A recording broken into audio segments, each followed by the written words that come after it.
Chartered accountant हमेशा एक growth के साथ जुड़ता है। आप देखिए कोई एडवोकेट के पास जाएगा तो कोई ना कोई केस होगा तब जाएगा, तो इसका मतलब वो कहीं न कहीं उदास है। डॉक्टर के पास जाएगा तो कोई बीमारी होगी तब जाएगा। तो वो कोई उदासता के साथ जाते हैं उन प्रोफ़ेशन में ना, उन प्रोफ़ेशनल से मिलने। हमारे साथ वो आता है जो इनकम अर्न कर रहा है। तो सी हमेशा ग्रोथ के साथ है।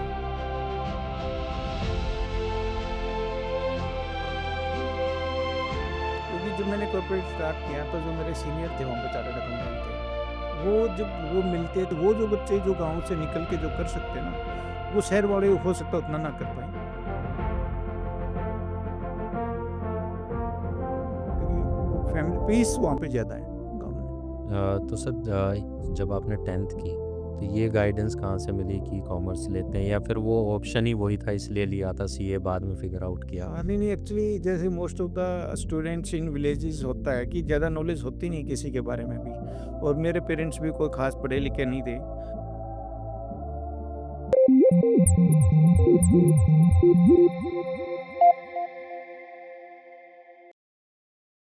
जय Hind alpha students and alpha parents. As you know हम अपने हर पॉडकास्ट में एक ऐसे गेस्ट को बुलाते हैं करियर ऑप्शन को बहुत अच्छे से समझते हैं या फिर एजुकेशन एज अ होल बहुत अच्छे से समझते हैं। आज के जो हमारे गेस्ट हैं वो फर्स्ट कैटेगरी को लाई करते हैं। ही इज़ अ सीए और now he have entrepreneurship journey as well. तो we will touch both the points and we will try to understand कि इन फील्ड में हम कैसे सक्सेस पा सकते हैं। If you want to co-host podcast with me, there is a form in the description. You can fill that. और अगर आप कोई गेस्ट देखना चाहते हैं तो भी आप वो फॉर्म भर सकते हैं। पहले हम थोड़ा सा आपका बचपन समझना चाहेंगे क्योंकि नींव हमारी बचपन में ही पड़ती है। कैसा परिवार था? कहाँ से आप बिलोंग करते थे? कहाँ पे आपकी स्कूलिंग हुई? हाँ जी, जैसे कि most of peoples and most of childrens belong to the villages. हमारे जो देश की ज़्यादातर संस्कृति गांव से ही जुड़ी हुई है, गांव से आती हैं। तो सेम वे मैं भी मोस्ट ऑफ द पीपल्स की तरह ही गांव से जुड़ा हुआ था। कभी फार्मर्स फैमिली से बिलोंग करता हूँ, और फार्मर्स भी एक छोटे लेवल के फार्मर्स की फैमिली से। और हमारे यहाँ पे मोस्टली लैंड भी मोस्ट फर्टिलाइजर नहीं है। तो हमारी फैमिली में वही चैलेंज होते थे कि खेती कब तक करते रहेंगे, खेती से गुज़ारा नहीं है, तो आप पढ़ो, पढ़ के बाहर निकलो। पेरेंट्स कहते थे हमारा भी खेती से छुटकारा मिले हमारे को। तो डैड से इंस्पिरेशन की भी, हाँ, कुछ ना कुछ पढ़ के तो करना है। तो डैड से वही कि उस टाइम से इंस्पिरेशन थी कि फिर हम क्लास में अपनी अपने लेवल पे मतलब कंसिस्टेंटली कुछ अच्छा करते रहते थे। और जब कंसिस्टेंटली अच्छा करते हैं तो नॉर्मली मैं हर क्लास में टॉप मोस्ट स्टूडेंट्स में रहता था। राइटिंग स्किल्स मेरी थोड़ी-सी वीकनेस रही, अदरवाइज़ मैं हर क्लास में मॉनिटर भी रहता था, या मेरा चाहने वाला मॉनिटर रहता था, मतलब कोई मेरे फ्रेंड सर्कल में। तो फैमिलीज़ के चैलेंज हर एक में होते ही हैं, क्योंकि farming sector is not a money prone sector, कि वहाँ से पैसा बहुत कुछ नहीं आ सकता। ख़ासकर हमारे जैसी लैंड है जो यहाँ आस-पास गुड़गाँव के आस-पास भी झज्जर, बाथुड़, यहाँ की लैंड बहुत अच्छी उपजाऊ नहीं है, रेवाड़ी भी एज़ वेल, नारनौल ऐसे। यहाँ की लैंड बहुत अच्छी उपजाऊ नहीं है। तो हमारे को फैमिली के साथ करना है, बट इसके जो एक स्टडी करिकुलम है उसके साथ भी कंसिस्टेंटली लगा रहना है, कि उसमें हम कैसे अच्छा परफॉर्म कर सकते हैं साथ साथ। और एक फार्मिंग सेक्टर से जुड़ा हुआ है, एक चलो मनी वाला नेगेटिव पॉइंट है, लेकिन पॉजिटिव पॉइंट ये है कि वहाँ पे आपको ना ज़्यादा रिस्ट्रिक्शंस नहीं होती, कोई डिस्टर्बेंस नहीं है। फैमिली भी आपको ज़्यादा से ज़्यादा टाइम देती है कि हाँ, आप अकेले रहो, पढ़ो। तो वो एक पॉजिटिव पॉइंट भी है। तो ऐसा नहीं है कि फार्मिंग सेक्टर में भी पैसा नहीं है, सब कुछ नेगेटिव ही है। पॉजिटिव पॉइंट भी बड़ा अच्छा है, क्योंकि वो जो बच्चे जो गाँव से निकल के जो कर सकते हैं ना, वो शहर वाले हो सकता है उतना ना कर पाएँ, क्योंकि वो फैमिली पीस वहाँ पे ज़्यादा है गाँव में। तो सर जब आपने 10th की तो ये गाइडेंस कहाँ से मिली कि कॉमर्स लेते हैं या फिर वो ऑप्शन ही वही था इसलिए लिया था सीए बाद में फिगर आउट किया? नहीं एक्चुअली जैसे most of the students in villages होता है कि ज़्यादा नॉलेज होती नहीं किसी के बारे में भी, और मेरे पेरेंट्स भी कोई ख़ास पढ़े लिखे नहीं थे। तो मेरे पेरेंट्स तो मेरे पापा वही कहते थे कि भई हम 2 काम कर सकते हैं, कि आपसे घर का काम नहीं कराएँगे और दूसरा पैसा दे दें। थोड़ा-मोटा पैसा दे देंगे, क्योंकि पैसा भी बहुत ज़्यादा अनलिमिटेड तो था नहीं। वो हम भी समझते थे कि पेरेंट्स के पास पैसे बहुत ज़्यादा नहीं है। बिल्कुल। तो क्योंकि क्लास में मैं अच्छे स्टूडेंट्स में रहता था, नॉर्मली मॉनिटर रहता था, और मतलब टॉप मोस्ट स्टूडेंट में रहता था, ज़्यादातर हाईएस्ट मार्क भी ऑब्टेन करता था। तो मेरे को ये था कि चलो जो बच्चे और पढ़ते थे, उससे तो मैं ज़्यादा पढ़ ही रहा हूँ। तो जैसे हम 10th करने के बाद जब सिटी की तरफ मूवमेंट किया, झज्जर में हम आए थे, तो हमारे को था कि जो बच्चे कम पढ़ते थे वो ज़्यादातर आर्ट्स लेते थे और जो अच्छा पढ़ते थे वो ऐसा लगा वो साइंस स्ट्रीम ले रहे हैं। तो मेरे को बताया गया कि साइंस स्ट्रीम लोगे ना आप, तो आपको ट्यूशन करना पड़ेगा। और फिर ट्यूशन करना फिर वही मनी प्रॉब्लम की फिर पैसा जाएगा। वो हमारे पास होता नहीं था, ना इंटेंट थी कि पे करना है वो, ना वो तो ऐसा लगता था कि ये तो दबाव हो जाएगा। ये ऑप्शन ही नहीं तो है वो। ऑप्शन हाँ, तो ऐसा लगा फिर वो बीच का रास्ता ढूँढा तो बीच का कॉमर्स था। उस टाइम नहीं पता था कि कॉमर्स लेने के बाद चार्टर्ड अकाउंटेंट बनेंगे। ऐसा कुछ उस टाइम तक नहीं पता था हमारे को। ठीक है। मेरे गाँव के मतलब थे ही कुछ स्टूडेंट्स जिनके पेरेंट्स पढ़े हुए थे। उनको पता था, मेरे को उनके बाद में उनसे पता लगा कि ऐसा सीए बन सकते हो ये कॉमर्स लेके। 11th-12th क्लास के टाइम। 11th-12th के टाइम पे। ठीक है, तो जब आपने डिसाइड कर लिया 11th में किया 12th में कि सीए करना है या बाद में? नहीं, मैं तो 12th के जब 12th के बाद हमने दिए तो मेरे गाँव का जो लड़का जिसके पेरेंट्स पढ़े लिखे थे, जो मतलब एग्ज़ाम में मेरे से पीछे रहा वैसे, वो अच्छा पढ़ता था वो लड़का भी। उससे मेरे को पता कि उसका फ़ादर पहले से बीकॉम रहा है, अकाउंटेंट रहा, हमारे गाँव का सरपंच भी रहा। तो उससे मेरे को पता लगा कि सीए में एडमिशन ऐसे हो सकता है। तो मैंने परस्यू करना शुरू किया कि ये फिर सीए कैसे बनना है। फिर मैंने पता कराया कि कॉमर्स स्ट्रीम में CA is the top most position. तो फिर मैंने ये था कि टॉप मोस्ट ही करना है। तो वो एक शुरू से ही तो था। सर जैसे अभी 12th करके फिर आपने बीकॉम की तरफ आप गए या फिर आपने प्रिपरेशन सीए की स्टार्ट नहीं, की वो थी? क्योंकि 12th के बाद भी इतनी वो ज़्यादा मिल नहीं पाई कि 12th के बाद वो जो एग्ज़ाम एक फाउंडेशन का एग्ज़ाम होता है सीए में, तो वहाँ तक भी हम उतने मैच्योर हो नहीं पाए कि उसको कैसे फ़ॉलो करना है। तो ये सारी चीज़ें मेरे को बीकॉम के दौरान ही ज़्यादा अच्छे से पता लगी कि फाउंडेशन का एग्ज़ाम देने के बाद +2 के बाद हो सकता है। मैंने वो फ़ॉर्म फिल अप नहीं कर पाया क्योंकि मेरे को उस टाइम पे नॉलेज नहीं थी। लेकिन बीकॉम के दौरान ये अच्छे से पता लग गया कि मेरे को टॉप मोस्ट पोज़ीशन करनी है और घर वाले मेरे को टाइम देने के लिए तैयार हैं। और मेरे को बस टाइम ही चाहिए, पैसा उसमें ज़्यादा लगता नहीं। उस टाइम मेरे को ध्यान है कि 34,000 मैंने अपने ब्रदर को बताया था कि 34,000 का मेरा एक्सपेंस आएगा। तो मेरे भाई ने कहा था कि ठीक है, कोई प्रॉब्लम नहीं है। अब सोचो आज के दिन 34,000 किसी के लिए हो सकता है कुछ ना हो, लेकिन उस टाइम मेरे को ऐसा था कि ये 34,000 कैसे आएगा? बट ये कौन से साल की बात है सर? ये 2003 मैंने बीकॉम पास 2003। आउट किया था। हाँ जी, हाँ जी। ठीक, बड़ा अमाउंट था उस टाइम पे। तो सर जब आपने फिगर आउट कर लिया सीए करना है, फैमिली से भी परमिशन आ गई, तो उसके बाद कौन-कौन से एग्ज़ाम होते हैं? लेट्स से अभी भी कुछ बच्चे होंगे जो बीकॉम में या 11th-12th में होंगे जिनको आइडिया है नहीं कि सीए होगा कैसे? हाँ, नहीं एक्चुअली मैं एक बात कहना चाहूँगा सभी पेरेंट्स को और बच्चों को। देखो जो गाँव में जो एक मनी प्रॉब्लम रहती है और यदि पैसा नहीं है और आपके अंदर डेडिकेशंस है और कंसिस्टेंटली आप डेडिकेशन के साथ काम कर सकते हो, तो सी इज़ द बेस्ट कोर्स। क्योंकि इसमें पैसा बहुत कम चाहिए। हाँ, ठीक है, हम एक लोकल लैंग्वेज में बोल देते हैं कि पैसा नहीं लगता लेकिन जगह अपनी पूरी लग जाती है। बिल्कुल, कुछ तो वो सेम वे है कि आपको एक टाइम देना पड़ेगा। पैसा सबसे कम इसी कोर्स में लगता है और कॉमर्स स्ट्रीम का टॉप मोस्ट पोजीशन है, उस दिन भी थी, आज भी है।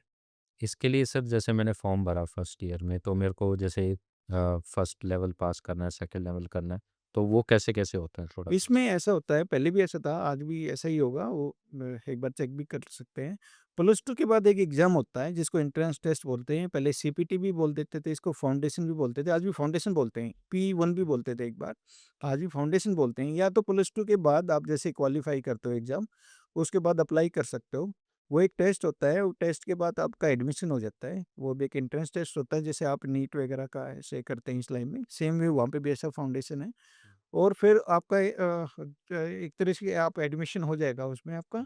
वहाँ पे कोई रेगुलर क्लास करनी आपको ज़रूरी नहीं है। आप अपने घर बैठ के भी पढ़ सकते हो। आपको किसी सब्जेक्ट में ऐसा लगता है कि ये सब्जेक्ट मेरे लिए मैं कमज़ोर हूँ इस सब्जेक्ट में, उस सब्जेक्ट की आप प्राइवेट कोचिंग भी ले सकते हो। नहीं तो आजकल तो यूट्यूब के चैनल, ऑनलाइन क्लासेस बहुत ज़्यादा हैं। आप जैसे जो सोशल सर्विसेज इतनी दे रहे हैं, उनसे भी एजुकेशन की अच्छी गाइड मिलती है। तो वैसे भी एजुकेशन को पूरा करके आप वो एग्ज़ाम दे सकते हैं। फिर एक क्लास इंटरमीडिएट बोलते हैं जिसको, पी2 बोलते हैं। तो ये एक बार-बार का नाम चेंज होते रहते हैं हमारे सीए कोर्स में। तो उसके करने के बाद फिर ट्रेनिंग स्टार्ट होती है किसी भी सीए फर्म में। जैसे मेरी फर्म में अभी 7 ट्रेनी है, 7 ट्रेनी इज़ देयर। तो वो ट्रेनिंग करते हैं, अभी 2 इयर्स की ट्रेनिंग होगी, पहले 3 इयर्स की ट्रेनिंग होती थी। फिर वो ट्रेनिंग कंप्लीट होने के बाद फाइनल एग्ज़ाम के लिए वो एलिजिबल हो जाते हैं। फिर वो फाइनल एग्ज़ाम देते हैं, then become a chartered accountant. ठीक है। सो सर जो फाउंडेशन का कोर्स हुआ जो एडमिशन के टाइम पे हमें देना है, उसमें वो सिंपल होता है कि एक एवरेज स्टूडेंट का हो जाता है या उसके लिए भी थोड़ी प्रिपरेशन करनी पड़ती है? नहीं, क्या प्रिपरेशन कॉम्पिटिशन है? करनी पड़ती है, उसमें नॉर्मली जो उसके भी सब्जेक्ट होते हैं, जैसे आप एडमिशन लोगे, फॉर्म भरोगे, तो इंस्टीट्यूट की तरफ से बुक्स आती हैं। उस बुक्स की आप प्रिपरेशन करनी है, आपने उस बुक्स में ऐसा लगे कि भई किसी टॉपिक का आपको समझ नहीं आ रहा है, तो आप बा गाइड ले सकते हैं, किसी से भी ट्यूशन ले सकते हैं। अदरवाइज़ उसी बुक से पढ़ के वो एग्ज़ाम देने हैं। और बाहर की इतना स्टडी मटेरियल फ़ोकस करने की ज़रूरत है नहीं, हमारा इंस्टीट्यूट ये अच्छी बुक्स प्रोवाइड कराता है। आजकल ऑनलाइन क्लासेस भी देते हैं, तो वो सारी चीज़ें वहाँ से आपको स्टडी करना पड़ेगा consistently. That's a prime things, otherwise good. It's okay. अभी जैसे सर नीट का एग्ज़ाम हुआ था वो लीक हुआ, क्या रीज़न रहा कि सीए का जो एग्ज़ाम है वो भी आपका इंस्टीट्यूट करवा रहा है? जी, जी। सिलेबस भी वही दे रहे हैं, तो अगर बुक्स मेरे पास उनके थ्रू आती है तो मैं डैम श्योर हूँ कि मेरे को और बुक लेने की ज़रूरत नहीं है, उसी में से सिलेबस आएगा, क्लैरिटी है। तो सीए में ही इतनी क्लैरिटी क्यों है ये मतलब? नहीं, एक्चुअली ये ऑनरेबल सुप्रीम कोर्ट ने भी कई केसेस में एग्जांपल दिया है कि भी एग्जाम कंडक्ट करना है तो आईसीआई से सीखो, जो सीए के एग्जाम कंडक्ट करता है।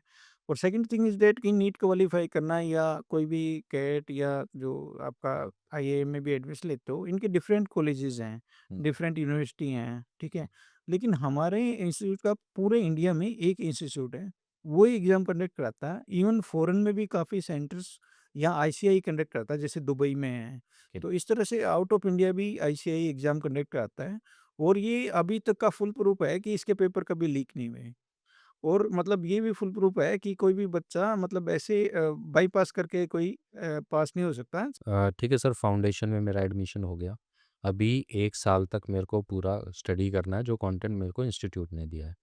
अब वो जो एग्ज़ाम है ईयरली ही होंगे या वो सेमेस्टर वाइज़ हो सकते हैं? ये हाफ ईयरली होते हैं एग्ज़ाम। Half yearly. वो फाउंडेशन का भी जो टेस्ट होगा वो भी 6 महीने में 1 बार होता है। ठीक है। तो बाई चांस किसी बच्चे का इसी उसमें नहीं हो पाया तो हाँ, नेक्स्ट में दे सकते हैं। पूरी साल खराब नहीं होगी हाँ जी, हाँ बच्चे जी, हाँ की। जी, हाँ जी, हाँ जी। ठीक है। अब वो एग्ज़ाम होते कहाँ पे हैं सर एग्ज़ैक्टली कुछ ये यूनिवर्सिटीज़ हाँ, में? नहीं, मोस्ट ऑफ द जो सिटीज़ हैं हमारे हरियाणा में भी, जैसे गुड़गाँव में नॉर्मली भी 2 सेंटर होते हैं, पहले तो 1 होता था। जैसे हमारे रोहतक में है, जैसे रेवाड़ी में सेंटर होता है, तो ऐसे सेंटर है। दिल्ली में तो बहुत ज़्यादा सेंटर्स हैं। तो यहाँ सेंटर्स होते हैं, कोई भी जिस सेंटर का नियर बाय पड़े वो सिलेक्ट कर लो, वहाँ पे एग्ज़ाम होते हैं। ठीक ठीक। अ, सो बहुत सारे बच्चों की हमने जर्नी देखी है कि उनका फाउंडेशन हो जाता है बट फर्स्ट ईयर में उनका इंटरमीडिएट नहीं निकल रहा है, सेकंड ईयर में नहीं निकल रहा। कितने अटेम्प्ट मिलते हैं जनरली और कहाँ पे बच्चों से गड़बड़ हो जाती है? क्योंकि नॉर्मली कहा जाता है कि सीए फर्स्ट अटेम्प्ट में, जोक भी चलते हैं कि फर्स्ट अटेम्प्ट में तो सीए होता ही नहीं है ना? मल्टीपल अटेम्प्ट लेने पड़ते हैं। नहीं, ये बिल्कुल ठीक है। देखिए यहाँ पे ना आप देखेंगे तो जो मेरे भी सीनियर रहे या जूनियर रहे, जो कॉलेज टॉप करते थे, उनको भी काफ़ी टाइम लग गया। तो वो एक लाइन थी जो हम भी इंस्टीट्यूट में जाते थे तो वहाँ पे लिखी होती थी कि intelligent can fail but hard worker never. तो आपको हार्ड वर्किंग करनी है और वो कंसिस्टेंटली करनी है। आपको टाइम लगाना है तो डिसीजन के टाइम पे टाइम लगाओ कि किस फील्ड में जाना है। वो फील्ड आपने चूज़ कर लिया तो उसके बाद सेकंड भी मत देखो।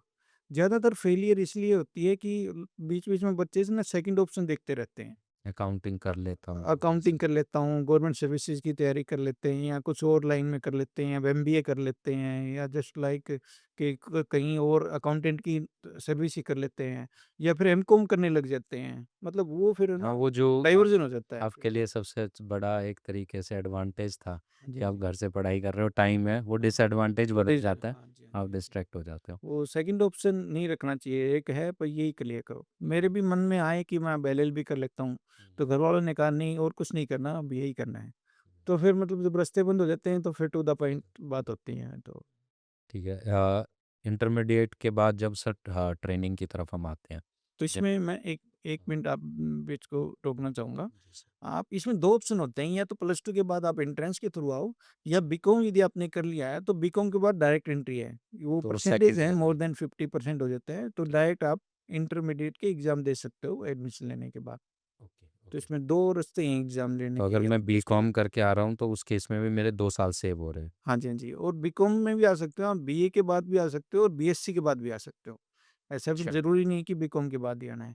वो परसेंटेज 55, 50 ऐसे हो रहती है, थोड़ा हाँ, वो परसेंटेज परसेंटेज हायर थोड़ी साइड सी। होती है दूसरी लाइन से जो आएँगे, हुँ। But they are eligible to कोई एज गेट। क्राइटेरिया है किसी भी का? नहीं, इसमें ना तो ऐज क्राइटेरिया है और आपने एक क्वेश्चन पूछा था कि कितने अटेम्प्ट दे हुँ, सकते हैं, इसमें कोई अटेम्प्ट की भी लिमिट नहीं है, आप कितने भी अच्छा। दे सकते हैं।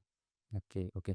तो लेट्स से मैं बीएससी मैंने की हुई है और अभी मैं आता हूँ तो मैं इंटरमीडिएट के फाइनल एग्ज़ाम दूँगा उसके बाद। इंटरमीडिएट की एग्ज़ाम दोगे आप, हाँ। आपका एडमिशन हो जाएगा इंस्टीट्यूट में, हुँ, आपको कुरिकुलम के साथ तो वो बुक्स मिल जाएँगी हुँ, आपको, आजकल तो वो घर पे ही डिलीवर कर देता है हमारा इंस्टीट्यूट। हुँ, और उसके बुक्स के हिसाब से आप तैयारी करो, इंटरमीडिएट के एग्ज़ाम दो, इंटरमीडिएट क्वालीफाई होने के बाद आप ट्रेनिंग करो, ट्रेनिंग के बाद आप फाइनल एग्ज़ाम के लिए एलिजिबल हो जाओगे। ठीक है। देन ट्रेनिंग का क्या क्राइटेरिया है कि मैं किस-किस फ़ील्ड में कर सकता हूँ? ट्रेनिंग मोस्टली सीए फॉर्म में ही इस सब का होता है, लास्ट का 6 मंथ ऐसा होता है कि आप इंडस्ट्रियल ट्रेनिंग भी ले सकते हो। लेकिन मेरा पर्सनल ऐसा एक्सपीरियंस है कि आपको जो प्रोफेशनल ही बनना है, तो हुँ, आप अपने प्रोफेशनल के साथ रहो, तो वो ज़्यादा अच्छा है क्योंकि आप पढ़ाई के साथ ज़्यादा टच में रहोगे। आप इंडस्ट्री में चले जाते हो तो फिर इंडस्ट्री के अपने कमर्शियलाइज़ेशन हो जाता है, वो उतना एजुकेशन पर से नहीं रहता। हुँ, हुँ, तो हुँ, अच्छा है कि प्रोफेशन के साथ रहो, 2 इयर्स पूरा सी फॉर्म के साथ ही किसी के साथ दो, तो उससे आपकी जो थ्योरेटिकली आप पढ़ के आए हो, प्रैक्टिकली हुँ। एक्सपोज़ करने का बहुत ही अच्छा अवसर मिलता है। ठीक है, अभी जैसे मेरा सीए का एग्ज़ाम हो गया, फाइनल एग्ज़ाम भी पास, तो उसके बाद लेट्स से क्या-क्या ऑप्शन रहते हैं मेरे पास एज़ अ स्टूडेंट और कितने डिफ़िकल्ट रहते हैं? जी सीए यदि आपने क्वालिफ़ाई कर लिया तो नॉर्मली 3 ऑप्शन सभी के पास होते हैं। या तो आप अपनी सेल्फ प्रैक्टिस कर लीजिए, जो कि उसके लिए ही चार्टर्ड अकाउंटेंसी कोर्स हुँ, ज़्यादा जाना जाता है। हुँ, सेकंड ऑप्शन की आप सर्विस में जा सकते हो, being a chartered accountant service में भी बहुत अच्छी डिमांड है। ठीक है, हुँ। कोई भी सीए आज तक मैंने ऐसा नहीं देखा कि सीए बनने के बाद कहीं एम्प्लॉयमेंट ना मिला हो, ऐसा हो नहीं सकता। कोई यदि ऐसा होगा भी तो हमारे पास आ जाना, क्योंकि वी वो आर ऑलवेज़ ओपन। क्योंकि वो अनलिमिटेड कॉलेज नहीं खुले ना, सीट अनलिमिटेड नहीं है इसलिए। हाँ जी, हाँ जी। और थर्ड वन इज़ ये जिसके पास पैसा है फैमिली के पास, वो अपने बिज़नेस भी स्टार्ट कर लेते हैं। हुँ, ऐसे मैं बहुत कम लोगों से मिला हूँ, लेकिन ऐसे लोग भी होते हैं कि जो चार्टर्ड अकाउंटेंसी पूरी कंप्लीट करने के बाद भी अपने फैमिली बिज़नेस जॉइन कर लेते हैं। नहीं सब बिज़नेस भी अगर आप करते हो तो आपके पास फाइनेंस अगर एज है और आप उसको अच्छे से समझते हो तो ऑब्वियसली बहुत बड़ा एडवांटेज है, चाहे कोई भी बहुत बिज़नेस ज़्यादा आप करते हो। एडवांटेज। अ, सर जितने भी हमारे नॉर्मल मिडिल क्लास है, उनमें फाइनेंशियल अवेयरनेस काफ़ी कम है। जी, जी, बिल्कुल। तो क्या सोर्सेज़ हैं या क्या तरीके हैं कि मैं उसमें अच्छे से करूँ? क्योंकि जब मेरे पास रिटर्न फ़ाइल करने का मेरे को आइडिया नहीं है या फिर अपने फाइनेंसेस अच्छे से मैनेज करने का है और इसी की वजह से हम देखते हैं स्कैम भी बहुत सारे आते हैं, लोग कुछ भी एडवाइस कर देते हैं, लोग फॉलो करते हैं। तो जो फाइनेंस मेरे पास अवेयरनेस है वो मैं कहाँ से गैदर करूँ? देखिए, आजकल जो फ्रॉड चल रहे हैं, तो सभी वही रिकमेंड करते हैं कि आप जो एक रिलायबल साइट हैं, हुँ, उनसे ही लो। हुँ, जैसे आप जैसे रिलायबल इंस्टीट्यूट हैं, हुँ, उनकी गाइडेंस फ़ॉलो करो, किसी भी को ना देख के, है ना? और मतलब ज़्यादातर बुक्स ही होती हैं, जैसे हमने भी कभी स्टार्ट किया था, तो मेरे को ध्यान है, मैं दिल्ली से बुक्स खरीद के लेके आया था, सुल्तान एंड सन्स की। तो उसमें मैंने पढ़ा कि आप ऐसे मतलब थ्योरेटिकली आप ऐसे नहीं बीकॉम के बाद एमकॉम कर लिया, फिर एमबीए कर लिया, ऐसे थ्योरेटिकली मत जाओ आप। हुँ, आप अपने आप को प्रैक्टिकली एक्सपोज़ करने की कोशिश करो। और उसी बुक से मेरे को पता लगा कि आपको प्रैक्टिकली एक्सपोज़ कैसे हो सकते हैं, जैसे चार्टर्ड अकाउंटेंसी कोर्स करना है, कंपनी सेक्रेटरी करना है, कॉस्ट अकाउंटेंट करना है। ऐसे ही है और भी कोई प्रैक्टिकल कोर्सेज़ हैं, उसके लिए आप जाओ, तो बुक से ही काफ़ी चीज़ें मिलती हैं या रिलायबल सोर्स को ही आप फ़ॉलो करो। सर आपने सीए की बात की, कंपनी सेक्रेटरी की बात की, डिफ़रेंस क्या है दोनों में? एक्चुअली देखो ये जो स्कोप होते हैं हमारे ये कहीं न कहीं एक्ट से गवर्न होते हैं। कोई ना कोई कानून होते हैं जिसमें हर एक डिग्री का स्कोप लिखा होता है। तो जो चार्टर्ड अकाउंटेंसी का स्कोप है, वो ज़्यादातर एक्ट्स में लिखा हुआ है कि भई ये वाले काम है चार्टर्ड अकाउंटेंट करेंगे। ये वाले काम जब माने जाएँगे जब चार्टर्ड अकाउंटेंट ने साइन कर दिए। ये वाला जब अप्रूव होंगे जब चार्टर्ड अकाउंटेंट ने ऑडिट कर दिए। तो चार्टर्ड अकाउंटेंट का स्कोप बहुत ज़्यादा है। तो इसलिए चार्टर्ड अकाउंटेंसी कोर्स ज़्यादा लोग प्रेफ़र करते हैं और इसीलिए नंबर ऑफ स्टूडेंट्स यहाँ पे ज़्यादा हैं। नंबर ऑफ क्वालीफाई भी होने वाले यहाँ पे ज़्यादा हैं। सेकंड कंपनी सेक्रेटरी हैं, वो कॉर्पोरेट सेक्रेटरियल रूप में काम करते हैं। जैसे कॉर्पोरेट गवर्नेंस के जितने भी काम होते हैं वो कंपनीज के ही काम करते हैं, तो वो कंपनी सेक्रेटरी का भी कोर्स कर सकते हैं। लेकिन चार्टर्ड अकाउंटेंसी एक इंडिविजुअल आदमी से भी काफ़ी काम करता है, क्योंकि इनकम टैक्स सभी को गवर्न करता है, और इनकम टैक्स में जो एक राइट्स दिए हुए हैं वो चार्टर्ड अकाउंटेंट्स को ज़्यादा हैं। हालांकि अभी सीडब्ल्यूए को भी दिए हैं, कॉस्ट अकाउंटेंट को भी, बट इवन एक चार्टर्ड अकाउंटेंट ही इनकम टैक्स में ऑडिट कर सकता है। और क्योंकि इनकम टैक्स ज़्यादातर जो जिसकी भी इनकम आ जाती है, तो उसको इनकम टैक्स एक्ट गवर्न करता है, और इनकम टैक्स एक्ट में सीए का स्कोप ज़्यादा है। तो एक सीए एक इंडिविजुअल आदमी से लेके कॉर्पोरेट तक सभी में आपको स्कोप मिलता है। कंपनी सेक्रेटरीज में का एक कॉर्पोरेट में ही कंपनीज में स्कोप होता है, कंपनी में एलएलबी में। कंपनी सेक्रेटरी कैसे बनते हैं सर? उनके लिए क्या? कंपनी सेक्रेटरी का भी सेम है, प्लस टू के बाद ये तीनों सिस्टर कंसर्न है। ओके। इनका तीनों का सिलेबस कुरिकुलम एक जैसा मिलेगा लगभग ज़्यादा, बल्कि सीएस और सीडब्ल्यूए कॉस्ट अकाउंटेंट जो कोर्स है, अभी सीएमए बोलने लगे उसको, कॉस्ट मैनेजमेंट एंड अकाउंटेंसी। उसके तो आपस में एक के आपने एग्जाम क्वालिफाई कर लिया, तो दूसरे कोर्स करने के लिए कुछ सब्जेक्ट एग्जामिशन भी हैं, कि आप यदि सीडब्ल्यूए करके आ रहे हो तो सीएस में कुछ सब्जेक्ट का आपको क्वालिफाई नहीं करने पड़ेंगे, और सीएस करके सीडब्ल्यूए कर रहे हो तो उसमें भी कुछ एग्जाम क्वालिफाई नहीं करने पड़ेंगे एग्जामिशन की। हमारा सीए एग्जामिशन नहीं देता, चाहे आप सीएस करके आ रहे हो चाहे सीएमए करके आ रहे हो। कोई एक स्टूडेंट है, उसके लिए को चूज़ करना है बिटवीन सीए, सीएस, सीएमए, तो वो कौन-सा बेस्ट रहेगा और कौन से पैरामीटर है जिनको मैं कंसीडर करूँ कि किस केस में मेरे लिए सीएमए बढ़िया है, किस केस में मेरे लिए सीएस बढ़िया है? एक्चुअली सबसे फर्स्ट थिंग इज डैट कि आपका इंटरेस्ट किस सब्जेक्ट में है।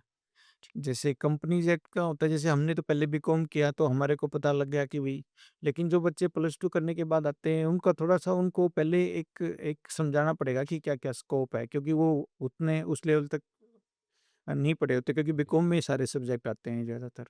तो first thing is the interest. Second thing is that कि यदि आपने सीए बन के प्रैक्टिस में जाना लाइक दैट, तो आप ये देख सकते हो कि आपकी नेटवर्किंग किस तरह के लोगों में है। हुँ। तो यदि आप इंडिविजुअल्स में नेटवर्किंग ज़्यादा है, तो आपका chartered accountancy course is best. और यदि आपको कॉर्पोरेट ही देखने हैं, और मतलब नॉर्मली ये माना जाता है कि भई सीए थोड़ा टफ है तो ज़्यादा मेहनत लगेगी, सीएस थोड़ा-सा आसानी से हो जाएगा।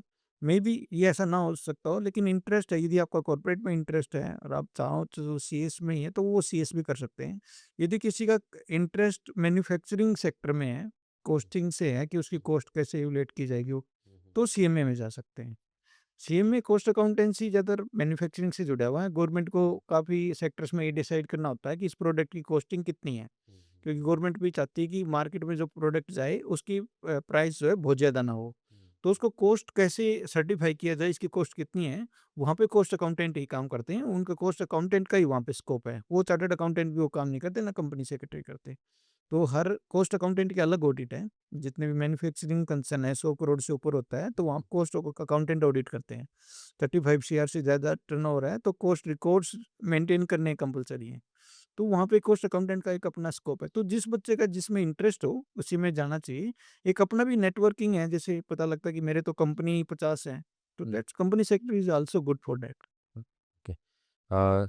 जब कोई बच्चा तैयारी करने की सोचता है, लेट्स से अभी आपने कहा कि आपका जो इंस्टीट्यूट है वो वीडियो कोर्सेज़ भी प्रोवाइड करवा रहा है आज के टाइम में, है ना? हाँ जी, वीडियो क्लासेस भी ऑनलाइन वीडियो अवेलेबल है। क्लासेस। हाँ जी, हाँ जी। तो इनफैक्ट उनको तो फिर कोई और सोर्स देखना भी नहीं चाहिए अगर आप वहीं से तो हाँ, अपनी एक्चुअली तैयारी जब करें तो। हमने चार्टर्ड अकाउंटेंसी का कोर्स किया उस टाइम पे ऑनलाइन नहीं था। हुँ, तो अभी एक बार वो चेक करना पड़ेगा कि कितनी मतलब इंस्टीट्यूट की साइट्स पे अवेलेबल हैं हुँ, और कितनी नहीं हैं। हुँ, और लेकिन जब हमने कोर्स किया तो हमारे आईसीएआई भी क्लासेस प्रोवाइडेड करता था। तो लेकिन मैंने अपने आईसीएआई की सिर्फ इनकम टैक्स की क्लासेस ली थी। बाकी कुछ सब्जेक्ट खुद तैयार किए थे, 1-2 सब्जेक्ट की हमने प्राइवेट कोचिंग ली थी। तो वो ठीक है कि मतलब जिस हिसाब से आपको सीनियर से पता लग जाता है कि ये मतलब ये आप पाथ फ़ॉलो करोगे, तो आपके कंप्लीट अच्छे तरह से हो जाएँगे। तो ठीक है, पाथ वही फ़ॉलो करना है जिससे आपका सिलेबस अच्छी तरह से कंप्लीट हो रिज़ल्ट जाए। आना चाहिए। हाँ जी। आपने कहा सीनियर बहुत गाइड करते हैं, अभी क्लासेस तो आपकी कंटिन्यू है ही नहीं, तो सीनियर से आप मिलते कब हो? कैसे है आपका इंटरेक्शन? अच्छा देखिए, मैं भी जब मैंने सीए का सोचा बीकॉम करने के बाद मैं भी घर बैठ गया था, तो मेरा एक कोई फ्रेंड कॉलेज का मेरे को घर से आगे से निकल रहा था, मेरे को दिखाई दिया, मैंने उसको रुकवाया, चाय-पानी पिया, तो उसने बताया कि मेरे गाँव का भी एक सीए कर रहे हैं। फिर मैं उसके गाँव में जहांगीरपुर में मिल के आया। हुँ। तो जहाँ एक सर्च है, तो एक रिज़ल्ट है। तो आपको यदि आज डेडिकेशन के है, ये टाइम करना पे है तो तो कुछ हाँ, सोशल मीडिया ग्रुप वगैरह होंगे आई थिंक। होंगे और वैसे भी कहीं न कहीं मिल जाते हैं। आप पूछोगे तो कोई न कोई सीनियर मिल जाता है और जो कि लोकली नियर बाय या रिलेटिव के पास होता है या फिर जैसे बहुत से लोग हमारे को अप्रोच करते हैं। तो मैं परसों भी मैंने एक को कराया कि आप हमारे ऑफ़िस भेज दीजिए। मेरे जो जूनियर हैं, जो ट्रेनिंग कर रहे हैं अभी, हुँ, क्योंकि मेरी फ़र्म में 7 ट्रेनी हैं अभी। हुँ, तो वो लेटेस्ट बच्चे पढ़ के आए हैं। 1 हुँ, क्लास पास कर चुके हैं वो। हुँ, कुछ-कुछ 2 क्लास पास कर चुके हैं क्योंकि फाउंडेशन और इंटरमीडिएट। तो वो गाइड कर देते हैं और वो चीज़ें तो हम फ्री में अच्छे से प्रोवाइड कराते हैं। ठीक। कोई स्टूडेंट सर फाउंडेशन क्लियर कर लेता है, इंटरमीडिएट कर लेता है बट फाइनल एग्ज़ाम उसका क्लियर नहीं हो रहा है। तो क्या स्कोप है उसके पास करियर वाइज़ या फिर फैमिली कंडीशंस, टाइम ऐसा नहीं है कि वो आगे जी, कंटिन्यू कर बहुत पाए? अच्छा स्कोप है एक्चुअली। देखो सीए भी जो ड्रॉप आउट हैं आज के, आप लिंक्डइन पे देख लो या कहीं भी आप जो जॉब सर्चिंग जो उस वेबसाइट है उस पे देख लो, सीए ड्रॉप आउट की भी बहुत ज़्यादा पोस्ट हैं। इवन हम भी लाइक करते हैं हुँ, कि चलो तो इंटरमीडिएट कर लेते हैं तो भी बहुत अच्छी जॉब मिलती है, नो डाउट। इवन मैं तो यदि कंपेयर करूं तो जो मेरे जानने वाले हैं उन्होंने बीटेक करके मतलब इंजीनियर किया हुआ है या कुछ एलएलबी किया हुआ है, जो बहुत टॉप लेवल के नहीं है, वो उनको रोज़गार अच्छे नहीं मिल पाते, बल्कि जो इंटरमीडिएट कर रहे हैं, फाइनल नहीं हो पाया, उनकी एम्प्लॉयमेंट अच्छी है और कोई भी घर नहीं बैठ सकता, तो साथ के साथ एम्प्लॉयमेंट है। आज भी हमारे ऑफिस से काफ़ी कनेक्टेड पर्सन्स हैं जो सीए नहीं बन पाए, बट अच्छी जॉब कर रहे हैं, अपनी फैमिली चला रहे हैं, कोई प्रॉब्लम नहीं। इवन सिविल सर्विसेज में यदि फेलियर का सामना करना पड़ सकता है, तो वो फिर मतलब कोई रोज़गार नहीं है उसके लिए। बट सीए बीच में भी हो गया तो उतनी नॉलेज हो जाती है, प्रैक्टिकल एक्सपोज़र कि जो एम्प्लॉयमेंट है वो कन्फर्म है। बड़ी बात है कि आप बीच में भी अगर आप कर रहे हो कि ऐसा नहीं है 2 एग्ज़ाम आपने क्लियर कर लिया और थर्ड नहीं हो रहा है या कुछ टाइम लग रहा है तो उस बिटवीन भी आप जॉब वगैरह कर सकते हाँ, हैं। बिल्कुल हमारी लाइन में तो बहुत शॉर्टेज है। जो हमारी ट्रेनिंग ही 2 साल की पूरी कर लेता है, वो इस लायक हो जाता है कि उसकी एम्प्लॉयमेंट ओपन है। ठीक है। अ, सर ये आज का कोई भी युवा जो गाँव से है, जहाँ पे आप आज से 25-30 साल पहले थे और वो सीए करना चाहता है, तो जो अपॉर्च्युनिटी उस टाइम थी एज़ अ सीए आज भी वही है? क्योंकि हमने देखा है कि जैसे बीटेक को लेते हैं बीटेक का बहुत अच्छा करियर ऑप्शन था बट वो 5-10 साल में ही अभी हम उस पे क्वेश्चन मार्क्स आने लगे, कंपनीज़ के ले ऑफ होते हैं। तो अभी का बच्चा भी उस सीए उसी एनर्जी के साथ कर सकता है कि उसको दिखता है उसका करियर आगे 25-30 साल प्रॉपरली इस पे चलेगा या कुछ अप एंड डाउन है आपके अकॉर्डिंग? नहीं, नहीं, बिल्कुल बहुत ही अच्छा स्कोप है। देखिए सीए का चार्टर्ड अकाउंटेंसी कोर्स का एक बहुत ही अच्छा एक क्या है प्रैक्टिकल में जो एक्सपोज़र कि चार्टर्ड अकाउंटेंट हमेशा एक ग्रोथ के साथ जुड़ता है। आप देखिए कोई एडवोकेट के पास जाएगा, तो कोई ना कोई केस हो गया तब जाएगा, तो इसका मतलब वो कहीं न कहीं उदास है। डॉक्टर के पास जाएगा तो कोई बीमारी होगी तब जाएगा। तो वो कोई उदासता के साथ जाते हैं उन प्रोफ़ेशन में ना, उन प्रोफ़ेशनल से मिलने। हमारे साथ वो आता है जो इनकम अर्न कर रहा है, अच्छी इनकम है, तो वही आएगा। तो सी हमेशा ग्रोथ के साथ है। तो first thing is that clear. आप उसके और साथ ही हमेशा ही एसोसिएट ग्रोथ के साथ रहेगा। तो जिसकी अच्छी इनकम है उसकी है। मैं एक फार्मर का लड़का हूँ, फिर भी मैं चाहता हूँ कोई फार्मर मेरे ऑफ़िस में ना आए क्योंकि फार्मर की इतनी इनकम होती नहीं। मैं चाहता हूँ बिज़नेसमैन अच्छे पैसे वाले ही मेरे ऑफ़िस आते हैं और जब अच्छे पैसे वाले मेरे से कंसल्ट करते हैं, तो नॉर्मली मेरी भी ग्रोथ साथ में ही है, नो डाउट। तो आज भी अच्छा है। हाँ, ठीक है, हम टेक्नोलॉजी के साथ हैं। आज एआई आ गई तो हम एआई के भी साथ में अडॉप्ट कर लेते हैं। तो आप टेक्नोलॉजी अडॉप्ट करते रहो, आप हमेशा लीड करोगे मार्केट को। सीए के काम में या फिर अकाउंटिंग में आपको क्या लगता है एआई हेल्पफुल है नहीं है या वो खाली एक जी, बज़वर्ड एआई है? बहुत अच्छी हेल्पफुल है। आपको टेक्नोलॉजी के साथ रहना पड़ेगा। ठीक, आप टेक्नोलॉजी छोड़ नहीं सकते। सीए फेल हो सकता है, लेकिन सीए विद एआई फेल नहीं हो सकता। ओके, वही हर प्रोफ़ेशन में यही आ रहा है हाँ जी। कि प्रोफ़ेशन अब ये प्लस विद एआई। क्योंकि जो रूटीन की जॉब है, जो हुँ, ऑटोमेशन में जो जा सकते हैं, जैसे बुक कीपिंग है, हुँ, लाइक दैट ना, ये ऑटोमेटिक जॉब है। हुँ, हम एक चार्टर्ड अकाउंटेंट एक अच्छा एक्सपीरियंस होने के बाद इसको लाइक भी नहीं करता। ठीक है? तो मतलब जो ऑटोमेशन की जॉब है, उसको एआई खा सकता है। लेकिन जो कंसल्टेंसी है, आईटीटी में केस करना है, लिटिगेशंस हैं, बिज़नेस एनालिसिस हैं, बिज़नेस को गाइड करना है, सिस्टम डेवलप करना है, ये एआई नहीं कर सकता। ये तो कहीं न कहीं आपका पर्सनल टच होगा तभी हो हाँ, पाएगा। तो एआई एज़ अ असिस्टेंट देख सकते हैं एआई को कि वो उनकी हेल्प कर रहा है, ना कि उनको रिप्लेस ये कर रहा है। हमेशा कहते हैं हम अपने बच्चों को भी जो हमारे ऑफिस में है कि हुँ, एआई को एज ए छोटू यूज करना है, कि आपका चेला है, आपका असिस्टेंट है, ना कि आपका बॉस है। तो जो वो काम करके दे रहा है उसको रिव्यू करना आपने, हुँ, बिना रिव्यू नहीं कर सकता एआई। आपको मतलब हाँ, मिस्टेक नेगेटिव कर भी है, सकता वो गलत है। चीज़ें भी आपको मिस्टेक कर पास ऑन कर सकता सकता है। जैसे ऑनरेबल सुप्रीम कोर्ट के, हाई कोर्ट्स के भी काफ़ी डिसीजन आ चुके हैं। है। वो एलओसी वर्ड हैं तो वो हुँ, रिपिटिशन ज़्यादा होती हैं। हुँ, तो यही should be as a assistant not as a boss. ठीक है। सर जब आपने कंप्लीट की अपनी आपका सीए कंप्लीट हुआ तो आपने अपनी जर्नी कॉर्पोरेट में स्टार्ट किया आई थिंक? हाँ, मैंने एक्चुअली जब मेरा एग्ज़ाम पास नहीं हो रहे थे तो फाइनल में कुछ मेरे को टाइम लगा, तो मेरी ये ट्रेनिंग जैसे ही कंप्लीट हुई थी तो मैंने कॉर्पोरेट जॉइन इसलिए करना पड़ा क्योंकि मेरे को गुड़गाँव जॉइन करना था। तो सीए फॉर्म मेरे को दिल्ली में तो मिल रही थी, पहले मैं दिल्ली में कर रहा था। तो लेकिन मेरे को गुड़गाँव ही करना था, गुड़गाँव में उस दौरान मेरे को सीए फॉर्म मिली नहीं और मेरे को कंपनी से कॉल आ गई। मैंने बहुत ज़्यादा सर्च भी नहीं किया था क्योंकि कंपनी में कॉल आ गई, कंपनी ने मेरे को ऑफ़र दे दिया। मैं सोचता था कि आज के दिन मेरे को लेगा कौन? क्योंकि मेरे एग्ज़ाम पास हो गए तो भी मेरे को एग्ज़िट करना है, ना पास हुए तो भी एग्ज़िट करना है। तो मैं सोचता था कि कॉर्पोरेट तो कोई मेरे को लेगा नहीं। बट पहले ही कॉर्पोरेट से कॉल आई और उन्होंने ही मेरे को जॉइन करा लिया। तो पहले वो इसलिए कॉल उन्होंने खुद से की? हाँ जी, हाँ जी। मैंने बस अपना रिज़्यूम अपडेट किया था गुड़गाँव के एड्रेस से। उनके तरफ से कॉल आ गया। फिर वो तो लास्ट तक मेरे को छोड़ने के लिए तैयार नहीं हुए। बड़ा मुश्किल से निकल के प्रैक्टिस में आ पाया। क्या सैलरी थी फर्स्ट? सर फर्स्ट मैंने माँगे ही 15,000 थे, उन्होंने 15,000 दे दिए। फिर ये मैं 2003-4 में है ना? इवन 9-10 में सर हाँ, हाँ, यस सर दो 2010 आज के टाइम पे अगर कोई बच्चा इंटरमीडिएट पास करके उसको क्या सैलरी मिल जाएगी? इंटरमीडिएट पास करके हाँ, विद ट्रेनिंग यदि ट्रेनिंग भी कंप्लीट कर लेता है, इंटरमीडिएट पास है, तो 30 टू 35,000 रुपीज़। ये स्टार्टिंग है। हाँ जी। और अगर सीए कर लेते हैं पूरे? सीए करने के बाद मतलब ट्रेनिंग भी अच्छे से की है तो 60-70,000 स्टार्टिंग सैलरी। ये स्टार्ट हम भी अपनी फर्म में भी जो है वो 70,000 के ऊपर कर रहे हैं। ठीक है, फिर ग्रोथ कैसे होती है सर? वो बेस्ड ऑन आपका एक्सपीरियंस, लेट्स से अगर हम आईटी में बात करते हैं, तो आईटी में फ्रेमवर्क्स एंड लैंग्वेजेस पे भी मैटर करता है कि कोई ट्रेंडी है, उस पे आपने काम किया हुआ है, तो आपको ज़्यादा सैलरी मिल रही है। तो सीए में कैसे होता है कि आपने किस तरह की आपकी जॉब प्रोफाइल है या किस तरह के आपने काम किए हैं एसोसिएशन कॉर्पोरेट के साथ, ताकि आपकी ग्रोथ थोड़ी रैपिड हो? हाँ, नहीं वो तो देखिए है कि आप जिस फ़ील्ड में आपका एक्सपीरियंस रहा और उसी फ़ील्ड में आप जॉब में जा रहे हो तो एज मिलता है no doubt, but basic same है। तो जो हमारा इंस्टीट्यूट जो कोर्स कराता है, हर चार्टर्ड अकाउंटेंट वही कोर्स करके आता है, तो सबके लिए बराबर है। चार्टर्ड अकाउंटेंट बनते ही आप 100 करोड़ की बैलेंस शीट साइन कर सकते हो, ऐसा और किसी भी स्कोप में नहीं है, ठीक है? तो एक 30 इयर्स का एक्सपीरियंस चार्टर्ड अकाउंटेंट के बराबर पावर है एक फ्रेशर चार्टर्ड अकाउंटेंट के पास। क्योंकि कोर्सेज़ सेम है, उसी से पास आउट होके आए हैं। तो वो तो मतलब आपको एलिजिबल सेम है, बट आपका एक्सपीरियंस मैटर करता है नो डाउट।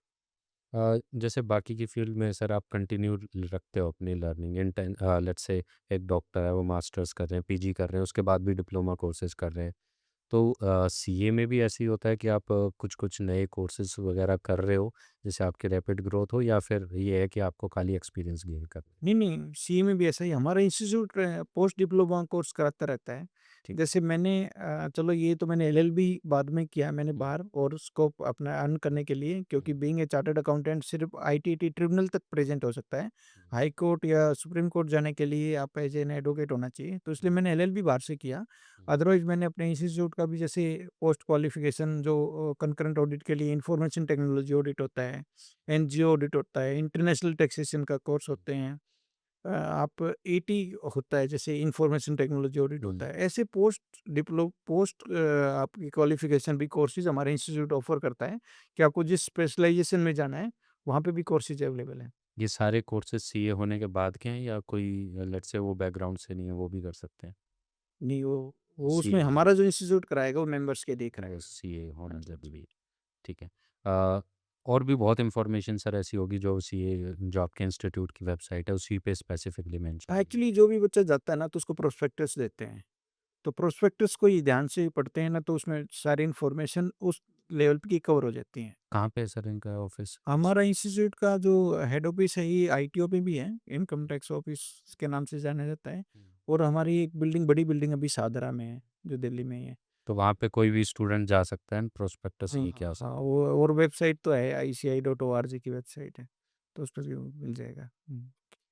हमारे ब्रांच गुड़गाँव में भी ब्रांच है, जैसे मानेसर में तो इनको अपनी बिल्डिंग लेके इन्होंने अच्छी ब्रांच बनाई है, तो हम्म। वहाँ से भी कनेक्ट हो सकता है कोई भी बच्चा।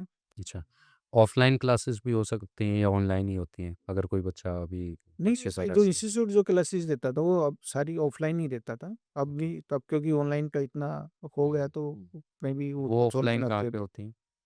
ऑफ़लाइन क्लासेस उस टाइम तो हम दिल्ली अटेंड करते थे। कुछ-कुछ सब्जेक्ट ये हो सकता है जो आईटी लेवल के सब्जेक्ट हैं, हुँ। वो ब्रांच लेवल पे आ सकते हैं। ओके, तो साउथ के बच्चे को भी दिल्ली आना होता है। नहीं, नहीं साउथ के वो रीजनल कैंपस हैं, साउथ के तो फिर वो 4 रीजनल ऑफिस हैं इनके। अच्छा, जैसे ये हमारा तो नॉर्थ नॉर्थ में नॉर्दर्न भी है। ऑफिस भी है। हुँ, इनका हेड ऑफिस भी दिल्ली में ही है, हुँ, नॉर्दर्न ऑफिस भी दिल्ली में है। तो ऐसे मुंबई में, चेन्नई में और कलकत्ता में भी जो रीजनल ब्रांचेज़ हैं, वो रीजनल ब्रांचेज़ पे भी रहेंगी। ठीक है। जैसे सर कोई अभी सीए बन गया, राइट? उसके बाद क्या check and mate in process है कि वो अपना काम अच्छे से करते रहें? वो कैसे होता है? ऑडिट होते हैं आपके इंस्टीट्यूट की तरफ से या फिर कोई केस जब खराब हो जाता है, कंप्लेन जाती है तब होता है? चेक एंड मेट क्या? अ, नहीं एक्चुअली इंस्टीट्यूट वैसे ही हमने भी जैसे हमारे गुड़गाँव ब्रांच है, तो गुड़गाँव ब्रांच को हमने जॉइन किया हुआ है। वो रिफ्रेश जो है लेक्चर कराते रहते हैं, जो भी जिस सब्जेक्ट का कोई भी एक्सपर्ट है, उसको बुलाया जाता है। वो और जो भी लेटेस्ट जो डेवलपमेंट आई हैं, उनको सबको अवेयर कराते हैं, ठीक है? तो अच्छे-अच्छे जो एक्सपर्ट उस फील्ड में होते हैं, वो उसकी क्लासेस लेते रहते हैं। तो रूटीन में हमारी क्लासेस होती रहती हैं। और वो जाना कंपल्सरी होता है वो या कुछ मिनिमम हावर्स वॉलंटियर? आपको कंप्लीट करने ज़रूरी होते हैं। बट हम तो ज़्यादातर जॉइन करते हैं तो मिनिमम आवर्स का तो हम कभी देखते ही नहीं। बट हाँ, जो नहीं जाएँगे तो मिनिमम आवर्स कंप्लीट करने ज़रूरी हैं कि उतने आप अपडेट रहें। तो हमारा आईसीएआई ये इंश्योर कराता है कि आप मिनिमम अपडेशन क्लासेस लो। कुछ-कुछ उसमें ऑनलाइन भी कवर हो जाते हैं। हम ऑनलाइन भी करते हैं बट वो हावर्स का हम काउंटिंग नहीं करते। तो लेकिन ज़रूरी है। फिर चेक बैलेंस ये है कि भी हाँ, कोई कंप्लेंट कर सकता है यदि आप प्रोफेशनल एथिक्स के हिसाब से आप नहीं चल रहे, आप अपने वर्क में डेडिकेशन नहीं है, तो कोई भी कंप्लेंट हम हमारे आईसीएआई को कर सकता है। जो डिपार्टमेंट जिस एक्ट्स में हमारे को पावर दी हुई है, जैसे इनकम टैक्स एक्ट में, तो कोई भी ऑफिसर्स वगैरह भी हमारे कंप्लेंट हमारे इंस्टीट्यूट को कर सकता है। तो हमारे इंस्टीट्यूट के पास पावर है, कमेटी है, डिसिप्लिनरी कमेटी बोलते हैं, वो हमारे को पेनलाइज़ कर सकती है, रिप्रिमेंड कर सकती है, जैसे डाँट मार दिया या फिर वो हमारी मेंबरशिप को कैंसल कर सकती है, कुछ टाइम के लिए कैंसल कर सकती है। तो पेनल एक्शंस हैं हमारे आईसीएआई के पास पेनल एक्शंस हैं। तो अगर सर ये एक एम्बिग्यूटी क्रिएट नहीं होती कि लेट्स से गवर्नमेंट ऑफिशियल भी आपको कर सकते हैं, तो एक पर्टिकुलर लेट्स से आईटी का कोई केस है जिसमें आप एक पार्टी को रिप्रेजेंट कर रहे हैं या कोई कंपनी को रिप्रेजेंट कर रहे हैं, आप अपनी जगह पे सही हैं और वहाँ पे कोई आईटी ऑफिसर है गवर्नमेंट के, वो अगेंस्ट आपके अगर रिपोर्ट करते हैं तो नहीं, नहीं वो डायरेक्ट हमारे को पेनलाइज़ नहीं कर सकता। वो वो हमारे पेनलाइज नहीं कर सकते पर एटलीस्ट वो हिंड्रेंस तो क्रिएट कर ही रहे हैं। नहीं गाइड वो मतलब वो यदि आप डेडिकेट हो तो वो मतलब आज तक मतलब बहुत ही कम ही कंप्लेंट हुई हैं और हमने तो कभी इस ये चीज़ें कभी दिमाग में भी नहीं आई कि हम जब अच्छे से काम कर रहे हैं तो कोई हमारा कंप्लेंट करेगा। ठीक है? और वैसे ही कंप्लेंट हो भी गई तो जो डिसिप्लिनरी कमेटी है, वो भी हमारे इंस्टीट्यूट की डेमोक्रेटिक बॉडी है, तो वो भी मेंबर्स का पूरा ध्यान रखते हैं और यदि मेंबर्स की कमी नहीं है, आज तक वो कंप्लेंट ही नहीं हुई जिसमें मेंबर्स की कमी ना हो और कंप्लेंट हो गई हो। ऐसा बहुत बार हुआ कि छोटी-मोटी कमियाँ हैं, कंप्लेंट हो गई तो भी आप कह रहे हैं ना कि डाँट मार के छोड़ दिया, रिप्रिमेंड इस तरह का है। क्योंकि आप ऐसे हो जिस पोज़ीशन पे हो ना, तो आप वैसे ही नहीं बन गए चार्टर्ड अकाउंटेंट। आपने इतनी मेहनत की है। कमाया है तो आपने। आप ना वो फूँक-फूँक के कदम रखते रखते हो, हैं। तो ऐसा कोई भी नेग्लिजेंस नहीं बरतते क्योंकि इतनी डेडिकेशंस और इतनी आपने कंसिस्टेंटली दिखाते हुए ऐसे कोर्स किया हुआ है, तो कोई भी आदमी ऐसा करते नहीं। अ, अभी सर जब आपने कॉर्पोरेट में स्टार्ट किया तो किस स्टेज पे आपको लगा कि अभी मेरे को अपना खुद का बिजनेस करना चाहिए? और हाँ, इट्स अ गुड क्वेश्चन क्योंकि जब मैंने कॉर्पोरेट स्टार्ट किया तो जो मेरे सीनियर थे वहाँ पे चार्टर्ड अकाउंटेंट थे, वो जब वो मिलते थे आपस में फ्रेंड्स तो वो कहते थे कि यार नौकरी बहुत हो गई, अब अपनी प्रैक्टिस करनी चाहिए ये वो तो आप जितने भी सर्विसमैन में देखोगे तो हाँ, वो तो कहीं न ऑब्वियस सी कहीं बात आवाज़ है। रहती है। बट वहाँ पे जाने के बाद क्या होता है ना कमिटमेंट हो जाती है। आपने शादी कर ली, आप शहर में शिफ्ट हो गए, आपकी ईएमआई बंध गई, ठीक है? घर की है, गाड़ी की है। तो फिर वहाँ पे एग्ज़िट करके फिर ज़ीरो पे आना it's a very difficult task हाँ, और फिर वहाँ पे क्या पता कितना लंबा टाइम लग जाए ऐसा वो रहता है और जब ऐसा लगे कि लंबा टाइम लग सकता है तो पेशेंस नहीं होता। आप 2-3 महीने में ही पेशेंस लूज़ कर देते हैं। तो नहीं चल पाता। जब मैं उनकी बातें सुनता था कि मैं 5 years after 5 years after 10 years इतने परेशान हैं, तो it's a point two think. तो हमने उसी टाइम जैसे मैं क्वालीफाई हुआ, तो मैंने प्रैक्टिस स्टार्ट कर दी कि आज मेरे पास कोई बर्डन नहीं है और मेरा थोड़ा नेटवर्किंग अच्छा था, तो जब मैंने एग्ज़िट किया सर्विस से, तो उसी टाइम मेरे पास एक क्लाइंट था जो मंथली रिटेनरशिप का था, तो मेरे को फाइनेंशियली लॉस मेरे को कभी नहीं हुआ। और यदि आप एक नोबल हो कि कई बातें करने में, सोसाइटी से किसी को रिस्पेक्ट करने में अच्छे हो, तो यहाँ काम की कमी नहीं है। आज भी आप कहने को कहते हैं अनएम्प्लॉयमेंट है, बिल्कुल। बट जिसके पास नॉलेज है, उसके पास कोई एम्प्लॉयमेंट नहीं है। हमारे पास इतना काम है कि हम चाहते हैं और बच्चे आएँ, हमारा काम कुछ ना कुछ बाँट लें, ताकि मैं टाइम से घर आ जाऊँ। तो यहाँ पे काम की कमी नहीं है, आप थोड़ा-सा सोसाइटी की तरफ आप नोबल रहो, अच्छे से रिस्पेक्ट करो, तो काम की कमी नहीं है। आपको काम चूज़ करना है, काम हुँ। आपको चूज़ नहीं करता। सर जब स्टार्टिंग में आपने काम स्टार्ट किया, आपने कहा फर्स्ट आपको एक क्लाइंट भी मिल गए। तो स्टार्टिंग में क्या होता है कि आप खुद से चीज़ें करते हो, है ना? तो आप जी। डिलीवर कर पाते हो। जब आप कंपनी में अपनी टीम इंक्रीज़ करने लगते हो, तो कुछ चैलेंजेज़ आते हैं टीम फॉर्मेशन में कि आपकी टीम अच्छे से काम कर पाए। आप उसमें नहीं भी प्रेज़ेंट है तो भी काम हो पाए। वो टीम रेज़ करने में क्या-क्या चैलेंजेज़ आए या कैसे आपने की? वो एक्चुअली क्योंकि देखो प्रोफ़ेशनल है, इसको सेल्फ एम्प्लॉयड भी बोलते हैं। सेल्फ हुँ। एम्प्लॉयड मीन हुँ। अपने आपने अपने आप को एम्प्लॉय किया हुआ है। बिल्कुल। तो जब तक आप अपने आप को एम्प्लॉयड नहीं करोगे ना, हुँ। तब तक वो नहीं आ सकते। क्योंकि जब तक एक मतलब किसी भी चीज़ पे जब तक रगड़ नहीं आएगी ना, तो चमक नहीं आएगी। तो फर्स्ट थिंग है पहले ही दिन आप ऐसे नहीं कह सकते कि मेरे पास इतना स्टाफ होना चाहिए। हुँ। हर चीज़ आपको अपने हाथ से गुज़ारनी पड़ेगी। हुँ। और जब एक बार आपने हाथ से गुज़ार दी ना, तो आप दूसरे बंदे को मॉनिटर अच्छे से कर सकते हो। तो फर्स्ट डे में तो आपको कोई मिलेगा भी नहीं ट्रेनी भी, फर्स्ट हुँ। डे आपको हुँ। खुद ही करना है। हुँ। फिर आप एक चीज़ से निकल चुके होते हैं, तो आप देखते हो कि कोई ना कोई आ जाएगा और हमारे सोसाइटी में यहाँ पे ऐसा है बीइंग ए चार्टर्ड अकाउंटेंट आप प्रैक्टिस करते हो, तो यहाँ बच्चे बहुत ज़्यादा होते हैं कि किसी न किसी सीए के पास रहो, जैसे हुँ। BCom during the BCom course हो या बीकॉम करने के बाद कि सीए के पास रहो, तो आपको अकाउंटिंग करनी आ जाएगी and then you are eligible for corporate joining.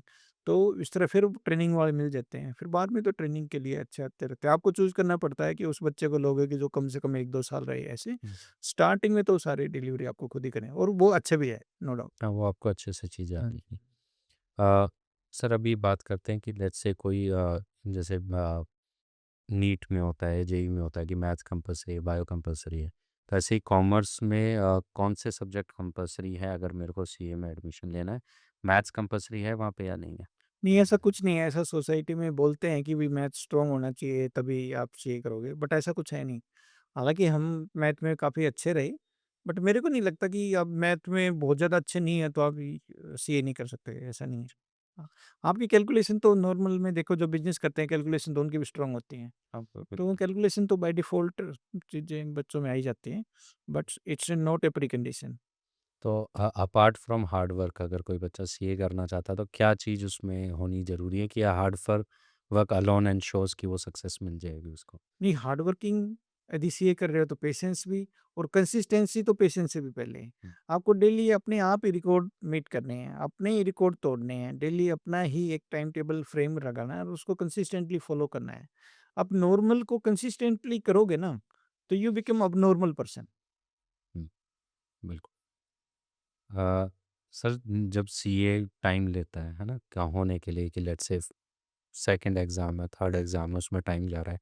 तो वहाँ पे फैमिली का भी एक रोल बहुत इम्पोर्टेंट हो जाता है हाँ जी, हाँ जी। कि वो आपके साथ में खड़े हैं। हाँ जी, हाँ जी। तो आप कोई भी पेरेंट को क्या एडवाइस करना चाहेंगे जिनका बच्चा सीए कर रहा है या फॉर मैटर कोई भी एग्ज़ाम कर रहा है, जहाँ पे उसको टाइम जा रहा है? क्योंकि यहाँ पे दोनों चीज़ें हैं, अगर हम उसको ज़्यादा छूट दे दें तो हो सकता है बच्चा लाइटली लेने लग हाँ जाए, जी, हाँ जी, हाँ जी। है ना? तो उसको कितना स्ट्रिक्ट रखें, कितना मॉनिटर करें, कैसे मॉनिटर करें? देखो ये तो फर्स्ट थिंग है जी, जो डेडिकेशन और कंसिस्टेंटली हार्ड वर्किंग है वही सीए में जाए। हुँ। और यदि उस जैसा बच्चा सीए में जाता है, तो फैमिली को वो मॉनिटर करने की रिक्वायरमेंट रहती ही नहीं कि आपका बच्चा क्या कर रहा है कि आपको मॉनिटर करना है, फर्स्ट थिंग। सेकंड थिंग हाँ, आपको उसके साथ रहना है, कई बार फेलियर भी आती हैं। तो यहाँ हमारे समाज में उदाहरण दिए जाते हैं कि कीड़ी कितनी बार चढ़ती है, गिर जाती है, फिर चढ़ती है, लाइक दैट ऐसे एग्ज़ाम्पल दिए जाते हैं और वो बिल्कुल ठीक है। तो फैमिली को बिल्कुल साथ रहना चाहिए। मैं कह रहा हूँ सीए नहीं भी बन पाया, तो भी प्रॉब्लम नहीं है, अपना घर चलाएगा, अच्छी नौकरी मिल सकती है, कोई दिक्कत नहीं है। और यदि आप उसको साथ देते रहे, तो भगवान जी। भी देता है। वो कहते हैं कि जब वो बहुत पहले तपस्या करते थे, तो कहते थे भई ये कैसा ही बुरा आदमी है, इसने तपस्या पूरी कर ली ना तो हुँ। मेरे को प्रकट बिल्कुल। होना पड़ेगा और जो माँगेगा वो देना पड़ेगा। हुँ। तो हाँ, ठीक है। आपने अगर मेहनत की है, उसका प्राइस पे किया आपने, हाँ जी। तो ऑब्वियसली वो चीज़ आपको मिलेगी। अ, सर आजकल पेरेंटिंग से ही रिलेटेड क्वेश्चन है कि आजकल के जो पेरेंट्स बन रहे हैं न्यूली, जिनमें मैं भी इंक्लूडेड हूँ, कि हम बच्चों को उतना डांट भी नहीं पा रहे हैं, या फिर कैसे, क्योंकि हमारे पेरेंट ने बहुत कुछ सही किया था मेरे को लगता है। चाहे वो हमें लगता था कि उनके पास कम इंफॉर्मेशन है, कम रिसोर्सेज है, बट उन्होंने पेरेंटिंग अच्छे से की। तो अभी आप उस एज ग्रुप में हैं, तो थोड़ा सा एडवाइस, कि आपको क्या लगता है कि पेरेंटिंग में हम क्या सही करें, कितना स्टिक रहें, कितना लीनियंट रहें, ताकि जो बच्चे की करियर ग्रोथ है वो भी अच्छी रहे और एक अच्छा नागरिक हम देश को दे पाए। आज के दिन पेरेंटिंग और पहले की पेरेंटिंग में इसलिए डिफरेंस है क्योंकि आज के दिन हम भी पढ़े लिखे हैं, ठीक है? हमारे पेरेंट्स उतने ज़्यादा पढ़े लिखे नहीं थे कि हमारे को तो इसलिए वो एक था कि लाइन से भटक ना जाएँ। आज के दिन जो हमारे बच्चे हैं वो स्कूल से इतने काम और इतने में करते हैं, मैं तो अपने घर में देखता हूँ, मैं अपने बच्चों को इसलिए टाइम नहीं दे पाता, वो हमेशा लगे ही होते हैं किसी न किसी काम में ये वो। तो मतलब पहले वाला टाइम हमारे पास कितना फ्री टाइम होता था, आज के बच्चों के पास भी फ्री टाइम नहीं है। मतलब तो आप क्या ही डाँटोगे उनको, तो एक वो सिचुएशन है। तो उनको फ्री टाइम दे दो, करने दो। हाँ, हाँ, बस वो है। मैं तो उनको कहता हूँ कि पढ़ाई कम करो, थोड़ा खेलो भी, तो चलो, मतलब वो आ, ठीक है sir, it was great talking to you. और थैंक यू मेरे सो मच सर। मेरे को लगता है जितने भी बच्चों ने, पेरेंट ने इसको देखा, उनको एक आइडिया मिला होगा, जिनका सीए एक ड्रीम है। सर की प्रोफाइल, सोशल मीडिया प्रोफाइल भी डिस्क्रिप्शन में रहेंगी। If you want to take his help तो आप ले सकते हैं। और अगर आपके कुछ और क्वेश्चंस होते हैं जो आपको लगता है नहीं आंसर्स हुए, तो यू कैन कमेंट अस, और वहाँ से हम फिर कोशिश करेंगे सर को दोबारा बुलाएं या और उन प्लीज़ क्वेश्चंस का ऑलवेज़ आंसर। Welcome sir. ठीक है, okay sir, thank you. Thank you.